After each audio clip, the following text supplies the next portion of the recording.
오늘 주님 주신 말씀 요한복음 18장 15절에서 24절입니다.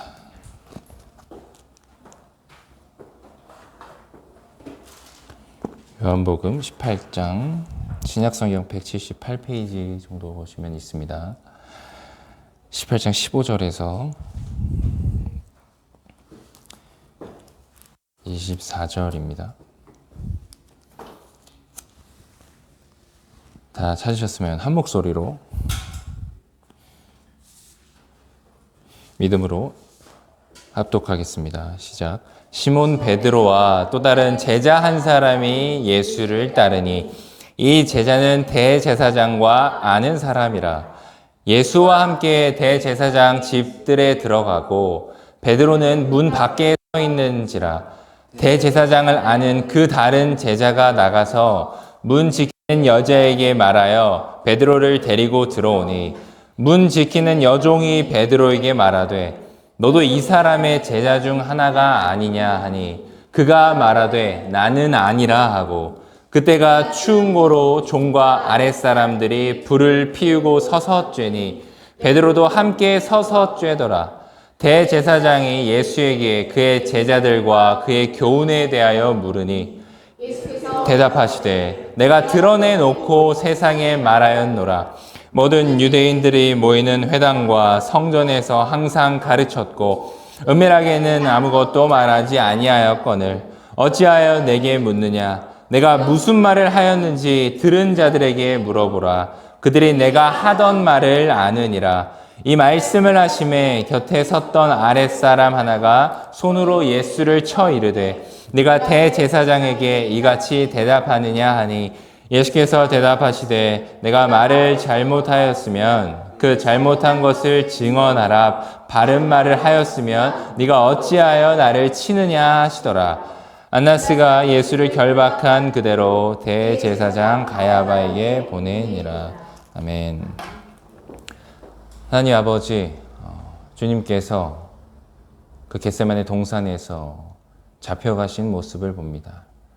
그리고 그 잡혀간 뒤에 모진 고난과 그 고통을 당하실 때 그 장면을 우리가 기억해 봅니다. 주님, 오늘 말씀 가운데 오늘 이 베드로의 모습을 보고 우리가 우리의 삶을 되돌아보고 우리의 믿음을 점검하게 하옵소서. 또한 이 말씀을 통하여 우리 삶이 하나님께 더욱더 가까이 나아갈 수 있는 은혜의 시간 되게 하여 주시옵소서. 예수님 이름으로 기도합니다. 아멘.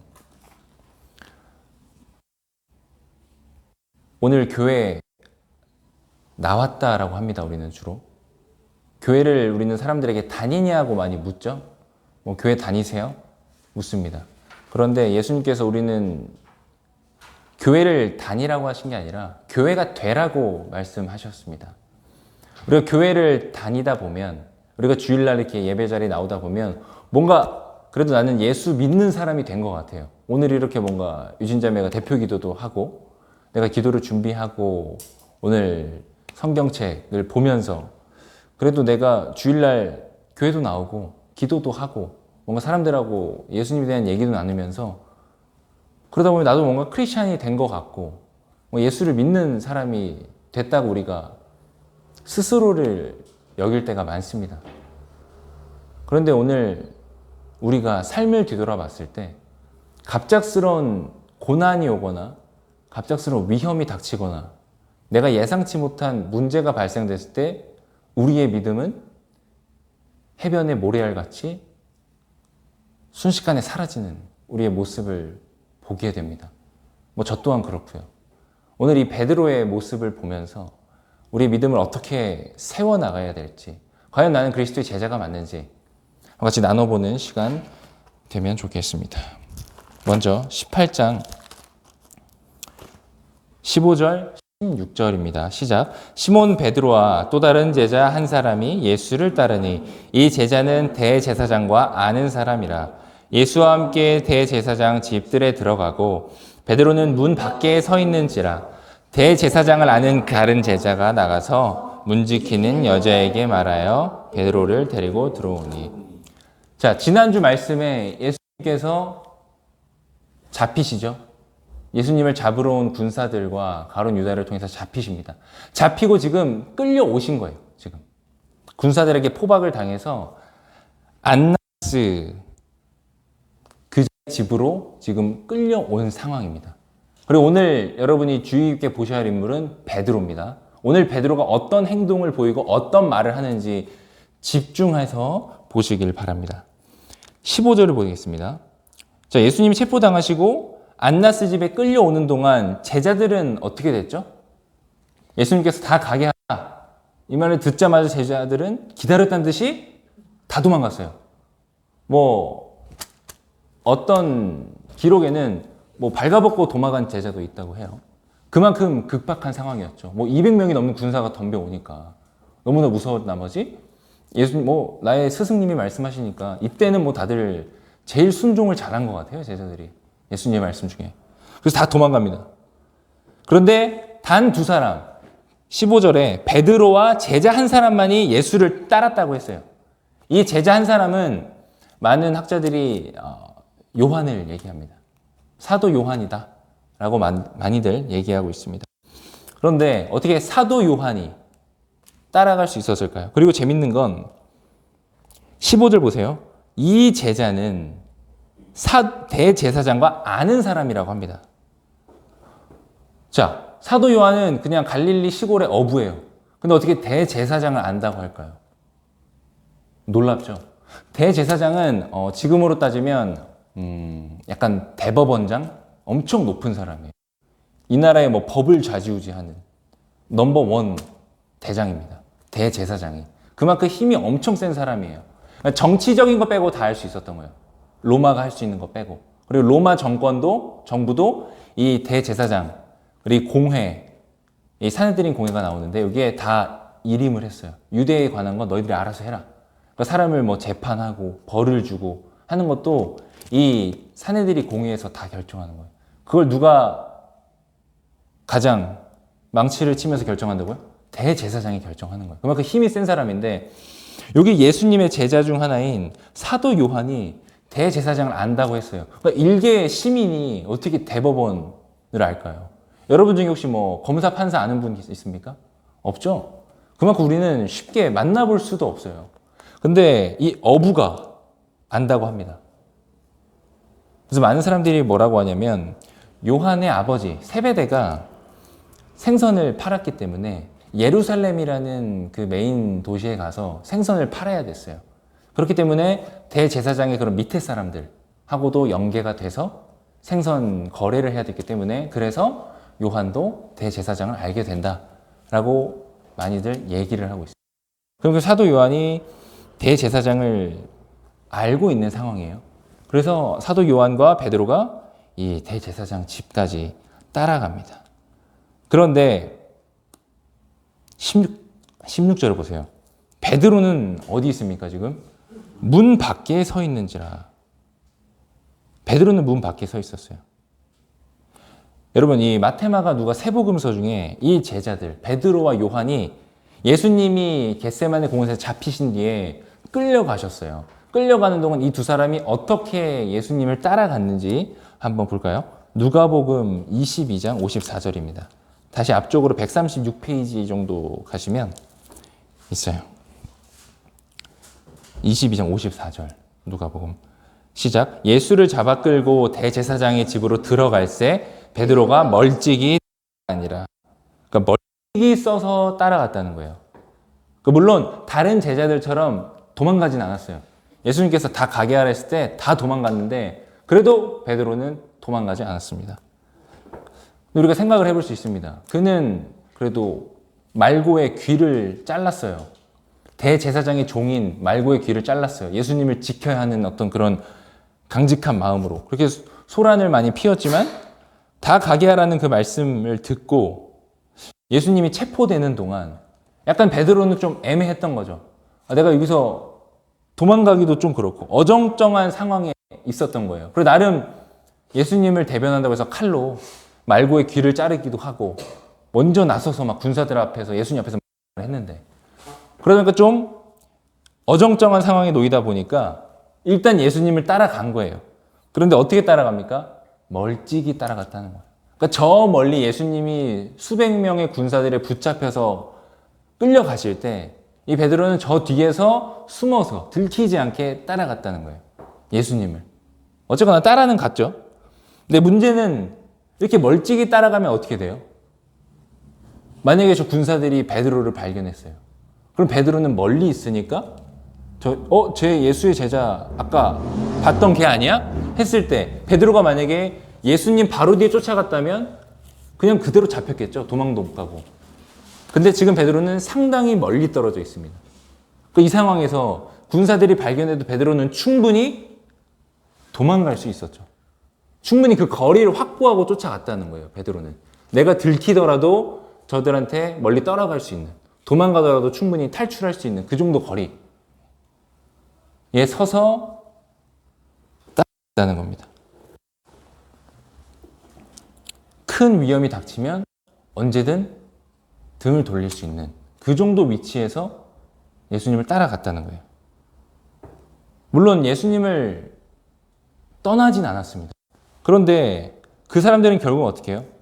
베드로는 어떤 거예요? 그러니까 내 이익을 기준으로 행동을 하고 큰 위험에 빠지면 그냥 도망간다는 거예요.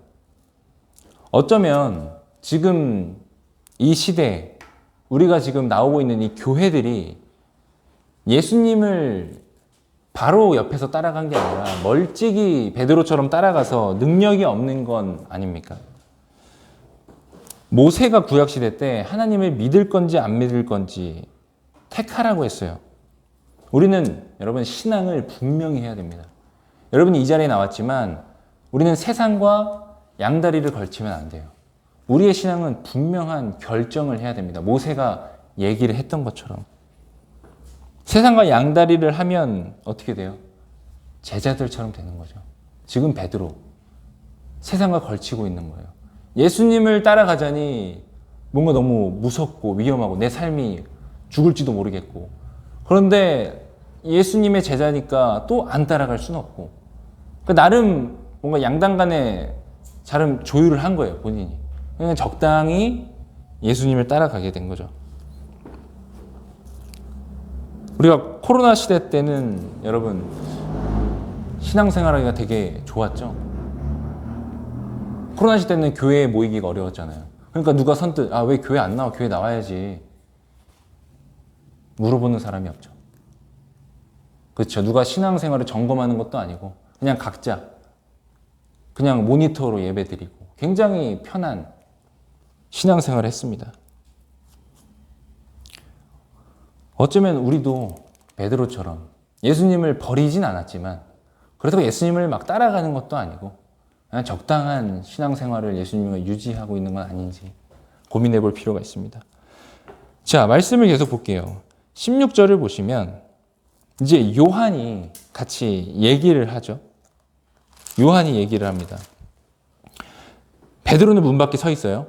근데 16절 보세요. 대제사장을 아는 그 요한, 그 제자가 나갔다는 거예요. 이건 뭐예요? 요한은 들어와 있었어요. 대제사장 집에 요한은 들어와 있었어요. 들어와 있는데 저기 보니까 베드로가 있는 거예요. 그래서 문 지키는 여자, 문직입니다. 종, 하녀죠. 이 하녀에게 얘기를 한 거예요. 저 사람 좀 들어오게 해주세요. 얘기를 합니다. 그러자 어떻게 합니까? 문 지키는 여종이 17절, 자 17절, 18절 같이 볼게요. 자 시작. 문 지키는 여종이 베드로에게 말하되 너도 이 사람의 제자 중 하나가 아니냐 하니 그가 말하되 나는 아니라 하고 그때가 추운 고로 종과 아랫사람들이 불을 피우고 서서 쬐니 베드로도 쬐더라. 그러니까 베드로한테 이제 문을 열고 들어오세요 해서 베드로가 들어왔어요. 근데 여종이 물어본 거죠. 너 예수 제자 아니야? 근데 이게 원문은 부정문입니다. 부정문이에요. 이게 어떤 의미냐면 야, 너 설마 예수 제자 아니지? 이렇게 물어봤다는 거예요. 하녀가. 그랬더니 베드로가 뭐라 그러면 기다렸다는 듯이 아닙니다. 나는 아닙니다. 나는 제자가 아닙니다. 나는 예수님의 제자가 아닙니다라고 확실하게 얘기를 합니다. 물론 베드로도 자기 입에서 이런 말이 나올 줄은 상상도 못했을 거예요. 베드로도 이런 질문을 생각도 못했을 거고, 질문을 받았을 때 내가 막 기다렸다는 듯이 난 제자가 아닙니다라고 본인 입에서 나왔을 줄도 몰랐을 거예요. 왜요? 조금 전만 해도 겟세마네 동산이 예수님 옆에 있을 때만 하더라도 그는 예수님을 지키기 위해서 대제사장의 종 말고의 귀를 잘랐고요. 그리고 주님이 까지 순간까지 그 자리에 내가 따라가겠습니다까지 고백을 했던 자예요. 그런데 그 말이 끝나기가 무섭게 지금 나는 예수님의 제자가 아닙니다 라고 합니다. 물론 다른 제자들도 이구동성 똑같아요. 똑같이 얘기를 합니다. 그때 예수님께서는 이 베드로의 이 말을 지나치지 않으셨어요. 예수님이 뭐라고 하셨냐면 네가 베드로야, 네가 닭이 2번 울기 전에 너가 3번 나를 부인하리라고 하십니다. 물론 이 얘기를 왜 하셨을까요? 베드로가 제자들이 기도를 안 했죠. 물론 우리는 생각해 볼 수 있어요. 이 제자들이 기도 못한 게 이해는 돼요. 왜냐하면 3년 반 동안 예수님을 쫓아다녔어요. 놀라운 예수님이 24시간 예수님은 사역을 하셨어요. 그럼 이 제자들은 따로 집이 없죠. 예수님은 3년 반 동안 제자들은 예수님 삼시세끼 먹을 거, 그리고 그날 어디서 자야 되지, 매일매일이 그들에게는 그것을 해결해야 될 거였어요. 근데 거기다 제자들은 뭐 해야 돼요? 예수님이 사역하시면 같이 또 옆에서 뭐 줄도 세워보고 사람들 번호표도 나눠주고 병자 고치려면 정리도 해야 되고, 그러니까 이게 환경적으로 기도할 여건이 안 되는 건 우리는 충분히 이해는 돼요. 워낙 상황이 힘드니까. 일과도 너무 버겁고요. 그래서 예수님께서 지난주 말씀에 겟세마네 동산에서 예수님이 땀이 피가 되도록 기도하실 때 베드로, 야고보, 요한 3명한테 기도를 부탁합니다. 근데 그들이 뭐하고 있었어요? 자고 있었어요. 졸고 있었어요. 근데 그게 시간이 몇 시쯤이었냐면 새벽 3시쯤 됐습니다. 새벽 3시면 뭐 다들 자고 있을 시간이잖아요. 그러니까 충분히 제자들이 졸릴 만한 시간이에요. 너무 졸리니까. 그 시간에 다들 잘 시간이잖아요. 근데 예수님이 깨워서 좀 기도하라고 하니까 얼마나 제자들이 졸리겠어요. 비몽사몽하고.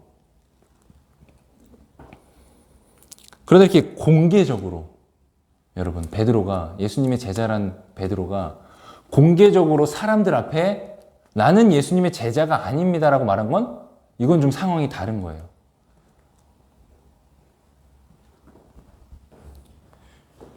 공개적으로 나는 제자가 아닙니다 라고 말한 이유는, 첫째는 기도하지 않았기 때문입니다.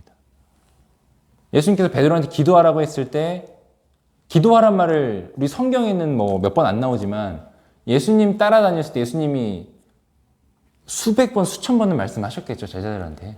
얘들아 기도하자. 그래 너희들 기도해라. 근데 제자들은 기도하지 않았어요.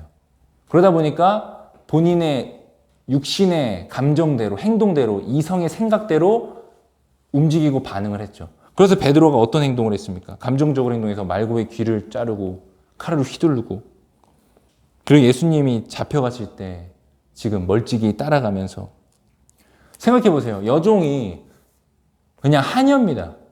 그냥 이 집을 문지기예요. 근데 이 문지기가 이 베드로한테 잠깐 일로 와보세요. 내가 당신한테 물어볼 게 있습니다. 라고 한 게 아니에요. 어떤 칼을 들고 솔직하게 말하세요. 베드로한테 한 게 아니에요.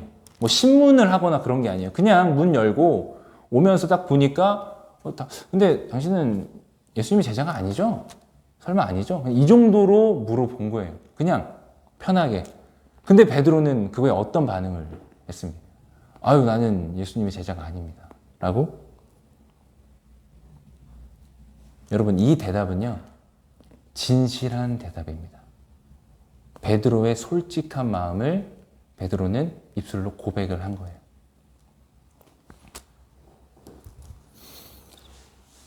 이어서 19절, 20절, 21절 요한복음 계속 같이 볼게요.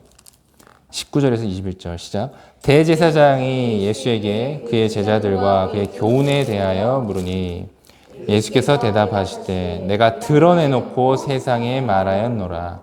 모든 유대인들이 모이는 회당과 성전에서 항상 가르쳤고 은밀하게는 아무것도 말하지 아니하였거늘 어찌하여 내게 묻느냐 내가 무슨 말을 하였는지 들은 자들에게 물어보라 그들이 내가 했던 말을 아느니라.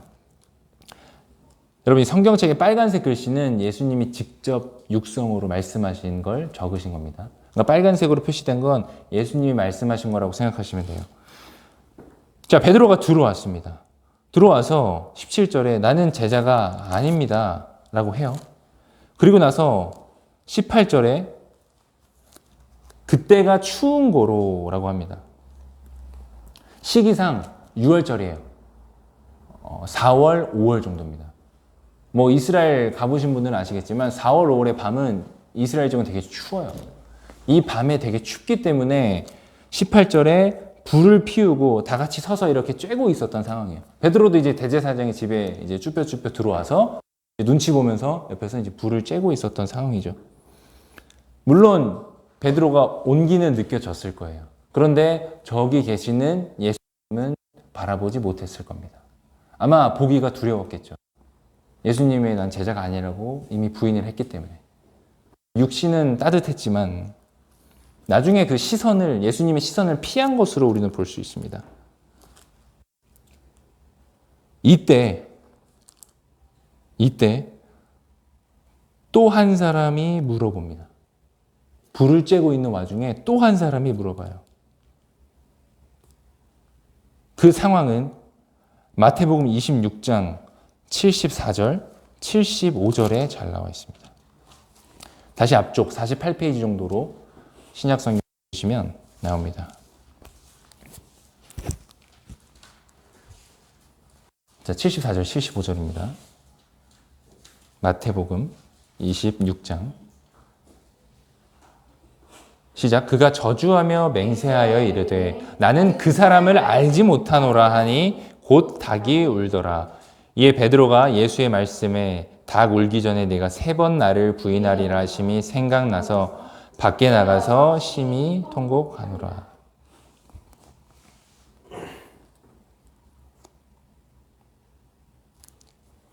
그 앞에 73절을 잠깐 볼게요. 조금 후에 곁에 섰던 사람들이 나와 베드로에게 이르되 너도 진실로 그 도당이라 네 말소리가 너를 표명한다 하거늘. 이게 뭐예요? 이 사람은 뭐냐면 예수님께서 겟세마네 동산에 이제 잡히기 직전에 군사들이 몰려왔죠. 그때 말고의 귀를 베드로가 잘랐습니다. 그 잘랐을 때 그 옆에 있던 사람이 누구였냐면 말고의 친척 사람이에요. 이때 당시에는 가족 단위로 움직이기 때문에 말고의 친척 사람들이 있었어요. 근데 말고의 친척 사람이 말고의 귀가 잘릴 때 옆에 있었는데 그 귀 잘린 자를 그 앞에서 봤던 거죠. 베드로의 얼굴을. 그렇기 때문에 기억을 하는 거예요. 베드로의 얼굴을. 그래서 지금 얘기를 하는 거예요. 73절부터. 네 말소리. 내가 너 그때 봤는데 네 말소리가 갈릴리 사람의 말투야. 라고 지금 얘기하는 겁니다. 내가 네 얼굴을 봤고 네가 하는 말을 들었는데 너 말투가 갈릴리 사람의 말투야. 그리고 얘기를 하는 겁니다. 근데 74절에 베드로가 뭐라고 합니까? 그가 저주하며 맹세하여 이르되 나는 그 사람을 알지 못하노라 라고 합니다. 여러분 뭐 굳이 저주까지 할 게 있어요? 예수님을 부인하는데? 근데 이 베드로는 저주까지 한 거예요. 내가 저주하면서 저주를 걸고 내가 맹세하는데 나는 그 자를 알지 못합니다. 라고 얘기를 합니다. 뭐 굳이 맹세까지 할 필요가 없는데 어찌 보면 우리가 아는 베드로의 입장에서 보면 그는 거짓말을 하고 있는 거죠. 예수님의 제자잖아요. 우리는 알듯이. 역설적으로 보면. 근데 그는 어떻게 보면 진실을 말한 거예요. 베드로는 제자가 아니었습니다. 그리고 12제자 전부 예수님의 제자가 아니라는 겁니다. 여러분 제자가 뭐예요? 제자. 우리 뭐 스승과 제자라고 하는데 제자는 스승을 정말 목숨처럼 따르는 자들이에요. 근데 우리 지금 나오는 이 베드로와 제자들은 어때요? 전혀 그런 모습이 보이지가 않죠. 물론 제자들이 처음 예수를 따를 때 모든 것을 버리고 따랐습니다. 본인 생업인 그물, 어부인 자들은 그물을 버리고 가족을 버리고 그냥 예수님을 바로 따라갔어요. 모든 걸, 자신의 있는 삶을 다 포기하고 예수님을 따랐던 자들이에요. 그들의 시작은 그랬습니다. 근데 지금 상황은 어때요? 시작은 예수님을 따라갔지만 지금은 입술로 그들이 고백을 하는 거예요. 나는 예수님의 제자가 아니라는 겁니다. 참 아이러니하죠. 이전까지 예수님의 제자들이 어떤 얘기를 하죠? 막 그런 얘기도 해요. 누가 제자들 중에 크냐? 내가 더 크지 않냐? 서로 막 누가 더 크냐 막 제기하고 예루살렘 입성할 때 누가 우편에 쓸 거냐? 누가 좌편에 쓸 거냐? 서로 막 예수님 옆에 서보려고 했던 자들이에요. 근데 그들이 지금 다 도망갔습니다. 목숨까지 버릴 것처럼 얘기하던 자들이 지금 본인의 목숨이 위험해지니까 저 스승이 그냥 너무나 쉽게 잡혀가니까 도망가는 거죠. 사실은 이 고백이 진실된 고백이라는 거예요. 나는 예수님의 제자가 아니란 것이. 왜 근데요, 여러분? 제자들이 이렇게 말을 했을까요? 이렇게까지 결정을 했을까요? 3년 반 동안이나 여러분이면 어떻게 하실 겁니까? 3년 반 동안 예수님을 따라다녔는데 예수님의 놀라운 기적과 이적을 봤어요. 병든 자를 고치고 눈 안 보이는 자 눈 뜨게 하고 오병이어의 기적, 놀라운 보리떡 5개와 물고기 2마리로 10,000명이 넘는 어린아이 포함해서 다 먹였습니다. 그리고 12광줄이나 남았어요. 이런 걸 직접 몸소 봤는데 그들이 왜 이런 결정을 할 수밖에 없었을까요? 우리는 잠언에서 그 답을 알 수가 있습니다. 잠언 29장 25절인데요. 구약 성경 945페이지인데 제가 먼저 읽겠습니다. 29장 25절. 사람을 두려워하면 올무에 걸리게 되거니와 여호와를 의지하는 자는 안전하리라. 사람을 두려워하면 올무에 걸리게 된다고 합니다. 그리고 여호와를 의지하는 자는 안전하다고 합니다. 여러분, 제자들은 사람을 두려워한 겁니다. 세상을 두려워한 거예요. 사람과 세상을 두려워하면 어떤 반응이 나오냐면 거짓말하게 되죠. 이들은 사람을 두려워하고 세상을 두려워한 겁니다. 이 베드로는 저 잡아간 저 대제사장과 저 군사들이 너무 무섭고 떨려서 거짓말을 한 거예요. 결국 이 거짓말이 뭐가 됐죠? 진실이 되고 맙니다. 베드로의 본인의 정말 진심의 마음이 입 밖으로 결국 나왔어요. 나는 예수님의 제자가 아닙니다. 라고. 이렇게 고백을 함으로써 3년 반 동안 예수님을 따라다닌 그의 정체성이 어떻게 됐죠? 드러난 거죠. 베드로의 실체가 드러난 거예요. 예수님의 제자인 척 했던 그의 정체성이 결국 드러나게 된 거예요. 3년 반 동안 기도하고 예수님이 놀라운 모습을 보면서 예수님 죽기까지 따라가겠습니다 했는데 결국 지금 본인의 정체가 드러난 거죠. 그럼 예수님은 몰랐을까요? 모든 걸 다 아시는 예수님이? 다 아셨죠. 그래서 예수님은 베드로와 제자들이 이런 모습, 닭이 2번 울기 전에 3번 부인할 걸 알기 때문에 지속적으로 계속 기도하고 깨어서 기도하라 했고, 그리고 보혜사 성령에 대해서 계속해서 말씀을 하셨던 거예요. 너희들에게 보혜사 성령을 보내주겠다. 그래서 수차례 말씀을 하십니다. 우리는 우리의 삶 가운데 여러분, 누가 당신 예수님의 제자죠? 당신 홍대 더 교회 나오는데 예수님의 제자 맞습니까? 이렇게 물어볼 사람이 없죠. 뭐 삶 가운데 누가 물어보겠어요. 그리고 우리는 그렇게 대답할 일도 일어나지 않습니다. 난 예수님의 제자가 아닌데요. 뭐 그렇게 말할 일도 없습니다. 근데 우리는 그럴 일도 없는데 우리의 삶은 어떻습니까, 여러분? 오늘 이 시대 많은 크리스찬들 그리고 교회들이 어떤 모습입니까? 뭐 매일 예배 드리고 찬양하고 기도하지만 우리는 예수님의 제자가 아닙니다. 우리는 그리스도가 아닙니다. 우리는 정말 교회가 아닙니다.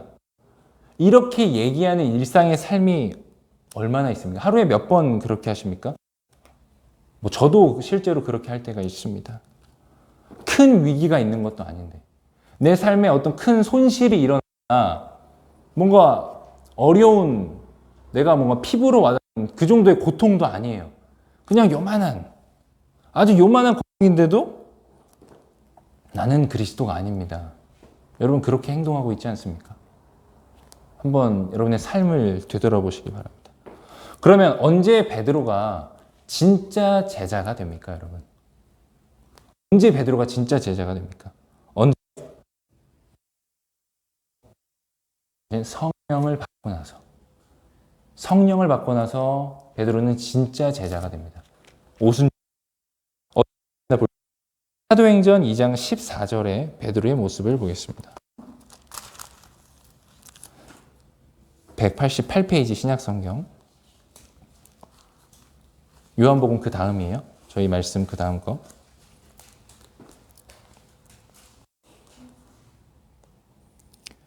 14절 시작. 베드로가 11사도와 함께 서서 소리를 높여 이르되 유대인들과 예루살렘에 사는 모든 사람들아 이 일을 너희로 알게 할 것이니 내 말에 귀를 기울이라. 어떻게 이런 얘기를 하게 됐어요? 산헤드린 공회에서 막 겁을 주고 지금 윽박 지르고 있는 상황입니다. 근데 그들은 붙들고 얘기한다고 큰 소리를 치는 거예요. 아까 말씀드렸지만 산헤드린 공회는 뭐냐면 이스라엘이 로마 통치하에 있을 때 이 유대인들, 이스라엘 백성들의 최대 의결 기관이에요. 그러니까 대법원, 뭐 그런 국회의사당 이런 거라고 생각하시면 돼요. 정치 문제, 그러니까 로마 지배하고 있는 로마 컨트롤하는 정치 빼고 나머지 모든 문제, 유대 사회의 어떤 입법, 사법 모든 거를 결정하고 진행하는 총괄 기구가 산헤드린 공회입니다. 이 제자들한테 얘기를 하는 거예요. 윽박 지르고 겁주고 너 계속해서 이렇게 복음 전하면 너희들 목숨이 될 거다. 그런 협박 아닌 협박도 하는데도 이 베드로와 이 사도들은 어떤 모습을 보입니까? 놀라운 모습을 보이는 거죠. 그리고 나서 두 장을 넘겨보세요. 사도행전 4장 18절에서 20절. 이 산헤드린 공회가 이제 계속해서 얘기를 하고 윽박을 지르는 모습이 나옵니다. 18절에서 20절 시작. 그들을 불러 경고하여 도무지 예수의 이름으로 말하지도 말고 가르치지도 말라 하니 베드로와 요한이 대답하여 이르되 하나님 앞에서 너희의 말을 듣는 것이 하나님의 말씀을 듣는 것보다 옳은가 판단하라. 우리는 보고 들은 것을 말하지 아니할 수 없다 하니. 멀찍이 따라가면서 사람들에게 나는 예수님의 제자가 아닙니다 하던 베드로가 지금 뭐라고 하는 거예요? 우리는 보고 들은 것을 말하지 않을 수가 없다고 합니다. 이 베드로가 아까 저희가 봤던 베드로가 맞습니까?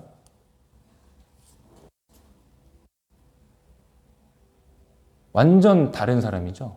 뭔가 이름만 같은 동명이인 같은 느낌이에요. 완전 새 사람이 된 거죠. 지금의 베드로는. 과거와는 완전 딴판입니다. 진실로 이제는 거듭이 났어요. 여러분 베드로가 있기 때문에 우리에게도 소망이 되는 겁니다.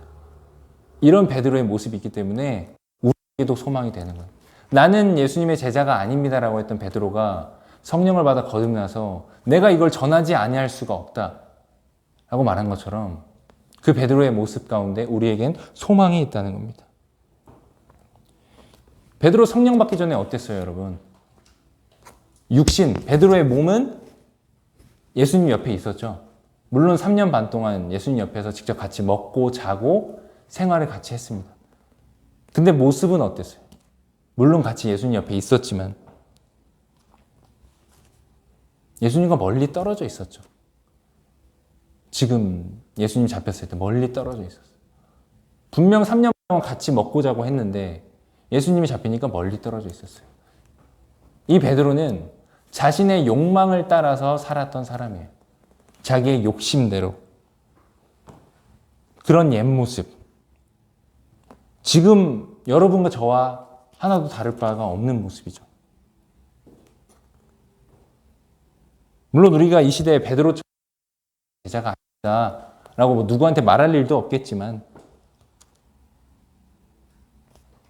우리는 우리의 삶 가운데 그런 모습을 보일 수가 있다는 겁니다.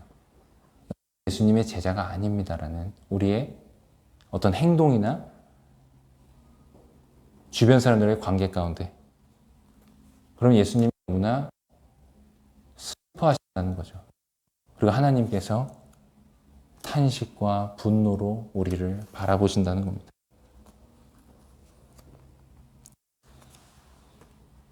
이기적인 그리스도인은 여러분 반그리스도인입니다. 불쌍한 그리스도인 반그리스도인이에요. 음란한 그리스도인 반그리스도인이에요. 2000년 전 예수님을 십자가에 못 박은 사람들이 반그리스도인이 아니라 지금 우리가 이 교회에 나와서 우리가 앉아서 말씀은 보고 있지만 어찌 보면 우리는 그리스도와는 상관없는 일을 하고 있는 우리가 반그리스도인이라는 것입니다. 그게 베드로의 오늘의 모습을 통해서 우리에게 얘기하고 있는 겁니다. 자, 그럼 베드로가 3번 부인할 동안 예수님은 어떻게 됐나요? 예수님은 요한복음 18장 우리의 본문 19절, 20절, 21절이 나오죠. 자, 빨간 글씨는 예수님이 말씀하신 겁니다.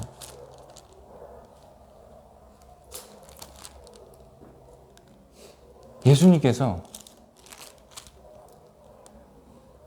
대제사장이 예수에게 그의 제자들과 그의 교훈에 대해서 물었습니다. 근데 예수님께서 22절에 대답을 하시죠.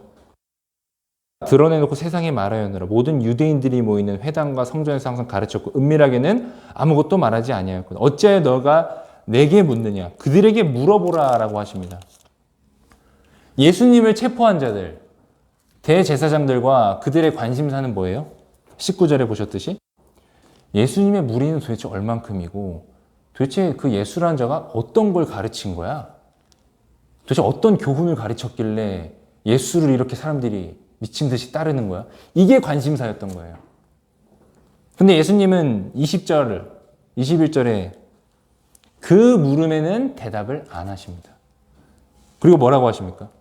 내가 드러내놓고 대놓고 말하였다. 모든 유대인들이 모이는 회당, 공공장소, 모이는 곳곳마다 얘기를 했다는 거예요. 항상 가르쳤다는 거예요. 나는 뭐 숨어서 은밀하게 가르친 적이 없다. 어찌하여 나한테 묻느냐, 너희들이. 그들에게 물어보라. 그들이 내가 했던 말을 아노라. 예수님 그러는 거예요. 조사할 만큼 했을 텐데 뭘 더 물어보냐는 거예요, 지금 나한테. 그리고는 22절을 보겠습니다. 예수님이 그렇게까지 말씀하셨어요. 22절, 이 말씀을 하심에 곁에 섰던 아랫사람 하나가 손으로 예수를 쳐되 네가 대제사장에게 이렇게 대답하느냐 하니. 대제사장 아랫사람, 그러니까 대제사장 밑에 있는 사람들이 예수님이 그렇게 대제사장 앞에 대답을 하니까 예수의 뺨을 때립니다. 예수님의 뺨을 때리셨어요. 그리고 나서 22절에 예수님께서 뺨을 맞으시고 대답을 하십니다. 말을 잘못하였으면 그 잘못한 것을 증언하라. 바른 말을 하였으면 네가 어찌하여 나를 치느냐. 예수님은 분노하지 않으셨습니다. 분노하지 않고 내가 뭘 잘못했는지 그것을 증언하라. 내가 잘못한 게 있으면 그것을 말해봐라. 고 하십니다.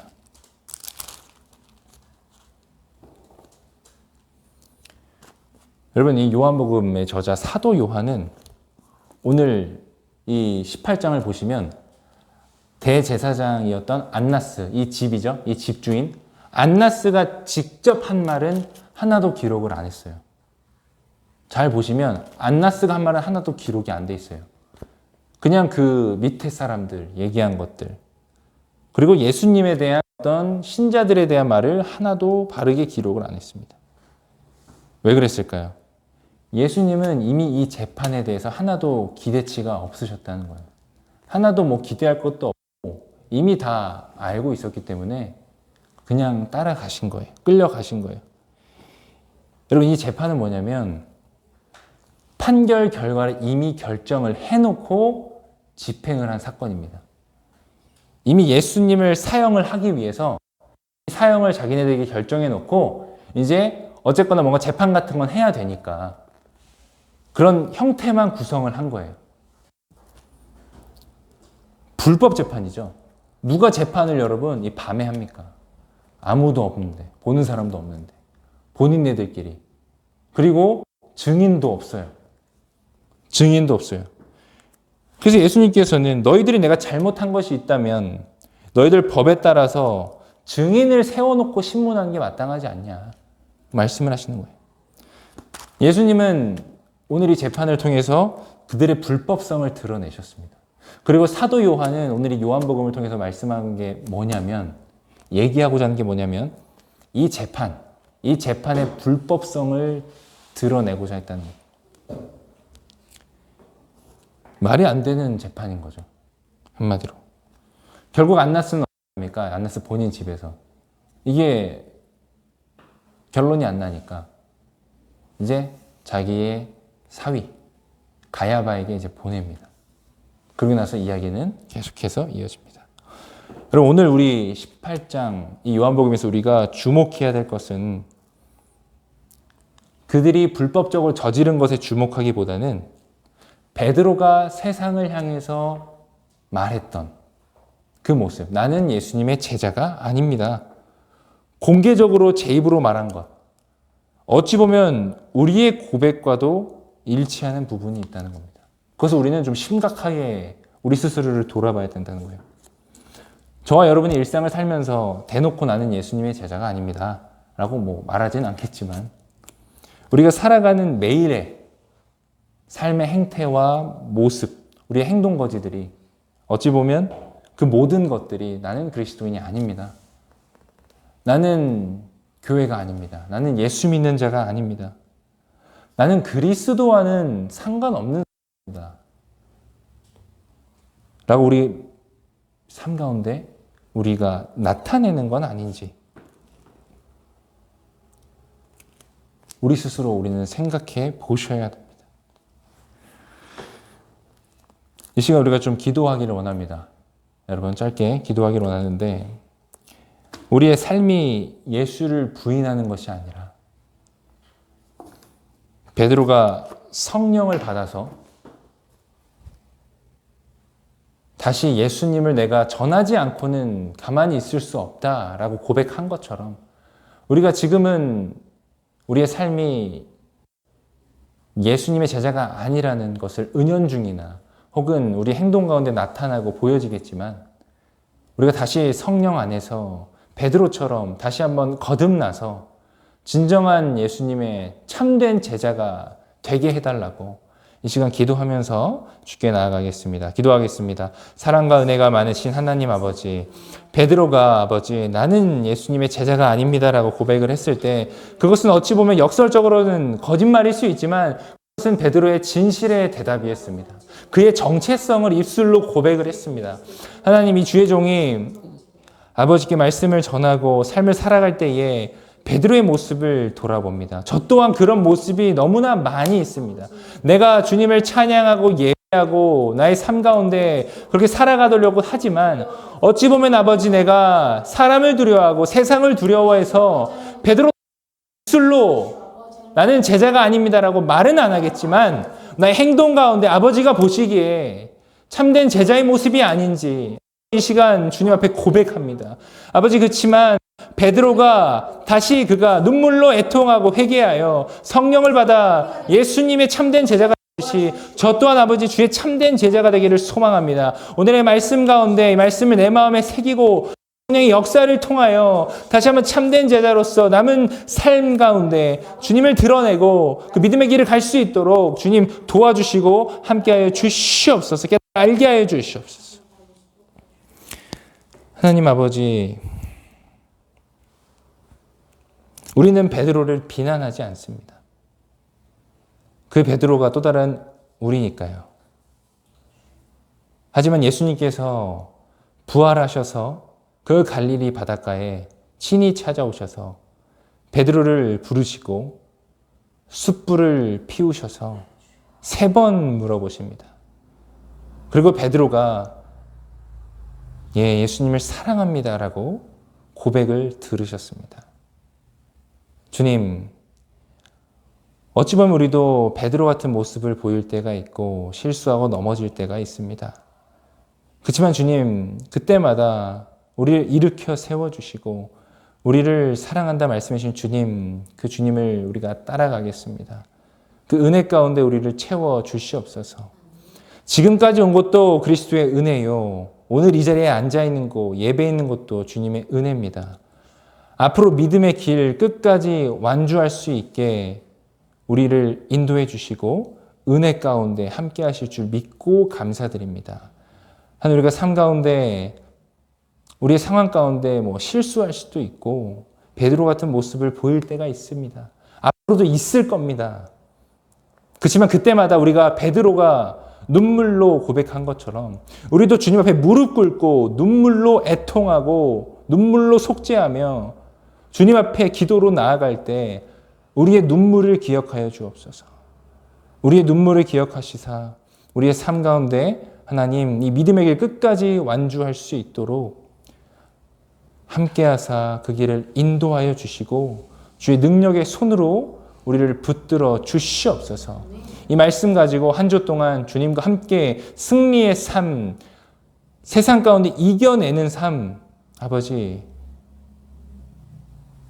은혜 가운데 도와 주시옵소서. 감사드리며 예수님 이름으로 기도하옵나이다. 아멘. 이제는 우리 구주 예수 그리스도의 은혜와 하나님 그 영원한 사랑과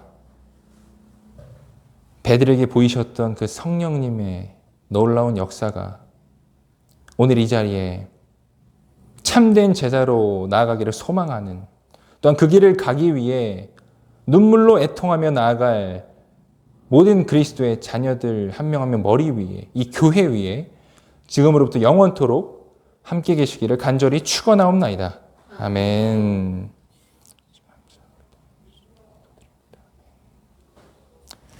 아멘.